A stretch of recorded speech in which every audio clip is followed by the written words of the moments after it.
बाजी की दुआ के वसीला से हुआ, वो माशाल्लाह से पूरे पौने 2 साल का है। तो जब वो हुआ तो उसके बाद ही इन्होंने मुझे कह दिया कि जब ये 1.5 साल का होगा ना तो तुम्हारी दोबारा ब्लेसिंग होगी। मैं तो खैर इस बात को भूल गई, ये भी बाहर चली गई तो उनसे कभी कभार रब्ता होता रहा।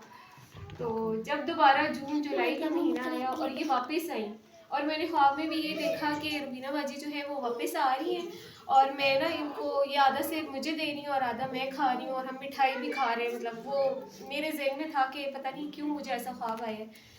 खैर कुछ दिन मतलब मेरे हस्बैंड जो है वो हज करने चले गए, वहाँ से वो वापस आए। उसके बाद मुझे नहीं पता था कि मेरी ब्लेसिंग हुई है। तो एकदम मैं डॉक्टर पे चेक करवाने गई तो डॉक्टर ने कहा कि नहीं माशाल्लाह साहब की फिर जो है वो गुड न्यूज़ है। और जो इन्होंने मुझे टाइम बताया था 1.5 साल 2 साल पहले, तो उसी में ही मेरी ब्लेसिंग हुई। फिर मैंने इनको कॉल की तो उस टाइम ये एयरपोर्ट पे थी, तो इनको मैंने बताया कि इस तरह से मेरी ब्लेसिंग हो गई है। तो कहती है मैंने तुम्हें कहा था ना कि मैं पाकिस्तान आऊँगी तो तुम्हारी ब्लेसिंग हो जाएगी। और उसी वक्त ही मैं मतलब अपनी रिपोर्ट लेकर आई। तो उसके कुछ दिनों बाद खैर जब मैं डॉक्टर पे गई तो डॉक्टर ने मुझे कहा कि 3 महीने से ज़्यादा ना आपका बेबी जो है वो नहीं पेट में सर्वाइव कर सकता, क्योंकि आपका यूट्रस बहुत वीक हो गया। ज़ाहिर है पहले 3 बच्चे ऑपरेशन से हुए तो गैप भी कम था। तो मैंने रुबीना बाजी को बताया और वो कहती है कि नहीं कुछ भी नहीं होता, तुम टेंशन ना लो, कोई ऐसी बात नहीं है और बस दुआ हो रही है।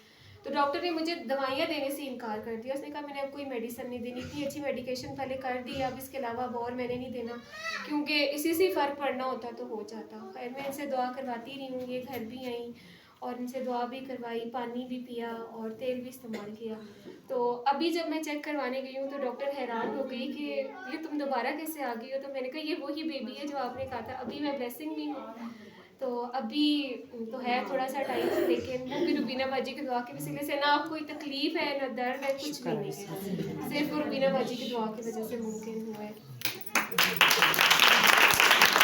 सारा जो सरकार में इसी को जाता है, बेटी हमेशा इस तरह गवाहियाँ देती रहती है, खुदा से बरकत देती। 3 साल हो गए मुझे इस फैमिली में मनादी करते और अभी मैं कोई मेडिसिन नहीं ले रही, ना ताकत की दवाइयाँ ले रही हूँ क्योंकि मेरा मैदा एक्सेप्ट ही नहीं करता। तो मैं कुछ भी नहीं खा रही, सिर्फ दुआ वाला पानी और रुबीना बाजी की दुआएं। और एक और चीज़ जो रुबीना बाजी ने मुझे पिछले दिनों कहा कि तुमने ना दुआ करनी है अपने लिए, उठते चलते बैठते उठते फिरते, क्योंकि मेरे से काम बिल्कुल नहीं हो रहा था, मैं चल भी नहीं पा रही थी।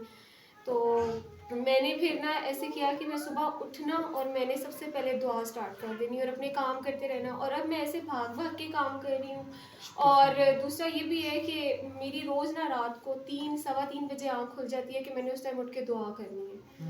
और ये भी इन्होंने मुझे कहा कि तुमने दुआ जो है वो अपनी कंटिन्यू करनी है, तुम कर तो रही हो, लेकिन वो फिर पता नहीं क्या है कि पूरे 3 सवा 3 बजे रात को आँख खुलती है, फिर मैं दुआ करती हूँ सबके लिए, अपने लिए, फिर उसके बाद दोबारा सो जाती हूँ। तो उसके बाद कोई प्रॉब्लम नहीं। और डॉक्टर ने कहा कि मैं हैरान हो गई हूँ कि ये मुझाती तौर पे बेबी बिल्कुल ठीक है माशाल्लाह से, कोई ऐसा प्रॉब्लम नहीं है इसमें, और अल्ट्रासाउंड भी तुम्हारा बिल्कुल ठीक है। तो मैंने इनको बताया, मैंने कहा ये सारी आपकी मेहनत है, आपकी दुआ है और ये इसका फजल है जो इन बेटियों को नाम बरकत दे रहे हैं। और इसा को भी और सारा को भी खुदा ज़रूर आने वाले दिनों में गवाही के साथ लेकर आएंगे।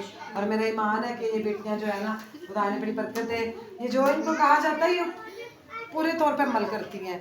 इनमें मनाती करते मुझे 3 साल हो गए हैं, लेकिन जो इन्होंने बरकतें नेमतें ली हैं, ये जैसे छीन के नहीं कहते तो गुलाम को नोश कर ले, तो ये नोच के लेती हैं बरकतें। और यीशु मसीह का जलाल है कि जब भी मैंने जाके मसीह की मनाती की है, इन्होंने मेरे साथ आमीन आमीन आमीन ही कहा है।